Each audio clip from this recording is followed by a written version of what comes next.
students. How are you? Welcome to Smart Bell online class. First of all, I introduce myself. My name is Fidha, your physics teacher. Today we are going to start our first section of physics of 9th standard. Before going to our chapter, let us take a look at our textbook. Our textbook have two parts. First part contains 4 lessons and second part contains 3 lessons. Our first chapter in first part is forces of fluid. I think you know force. In 8th standard you learned about the force. What do you mean by force? Force means push or pull on an object is known as force. Then the second term is fluid. Fluid means the substance which can flow easily is known as fluid. Fluid means the substance which can easily flow is known as fluid. What are the 3 states of matter? State of matters are solid, liquid and gas. In these 3 states of matter, gas and liquid are generally called as fluid. Then what is the meaning of forces of fluid? Forces of fluid means the force created by the liquid or gas on an object when the object is placed in it is known as forces of fluid. Forces of fluid means the force created by the liquid or gas on an object when the object is placed in it. In this chapter, we are mainly discussing about the forces of liquid. Forces of liquid.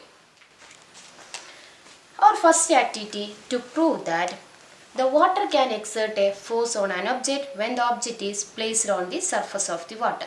For that, we needed a rectangular shaped box, or we can take a bucket and it is filled with water. Next is a plastic bottle and a plastic bowl. First we are placing the plastic bottle and the plastic bowl on the surface of the water. Then now we have placed the plastic bottle and plastic bowl on the surface of the water. What you can observe? You can observe that the plastic bottle and the plastic bowl is float on the surface of the water. Next I try to push the plastic bowl to the bottom of the water. Then what you observe? I trying to push the plastic bottle to the bottom of the water. You can see that the plastic bowl is lying at the bottom of the water. Next I am releasing my hand from the bottle. Then what you observe? The plastic bottle rises to the surface of the water. What will be the reason behind this? I know you understood the answer. The reason is water is exerting a force on the plastic bottle. That means water is exerting a force on the plastic bottle.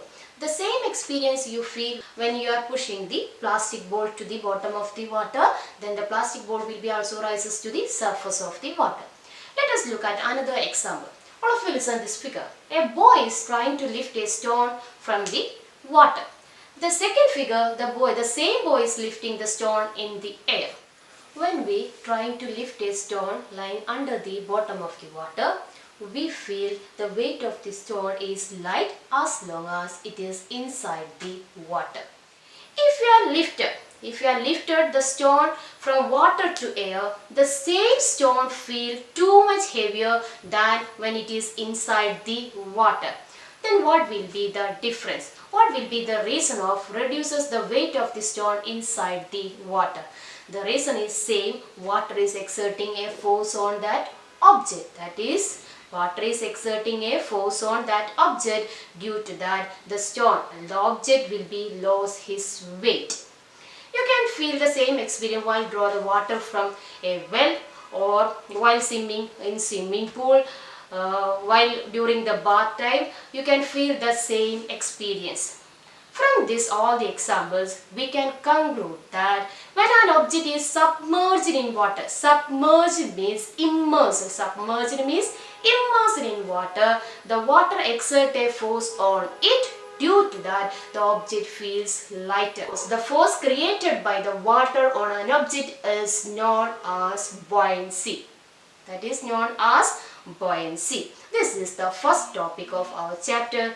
Buoyancy means when an object immersed partially or completely in a water or in a liquid, the liquid exerts an upward force on that object is known as buoyancy.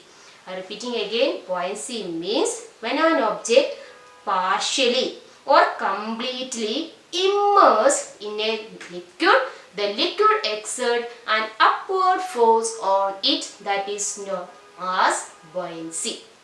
All of you understood?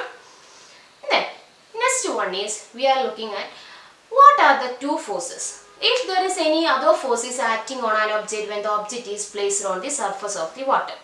We know that the first force is acting on that object is buoyancy. Buoyancy is acting in upward direction. If there is another force, we know that the another force is acting on it is force of gravity or gravitational force. What do you mean by gravitational force? Every object in the Earth's surface will be attracted towards the center of the Earth in downward direction. Every object in the Earth's surface will be attracted towards the center of the Earth in downward direction. That means the weight of the object is acting in downward direction. Then what are the two forces acting on an object when the object is placed on the surface of the water are, first one is weight of the object is acting in downward direction and second one is buoyancy is acting in upward direction. I think all of you understood the topic. First topic is buoyancy and second topic is what are the forces acting on an object when the object is placed on the surface of the water. Let us stop here. Okay. That is, next class we will discuss about the how to measure the buoyancy, then the factors influencing buoyancy and the Archimedes principle. Okay students, take care, bye, thank you.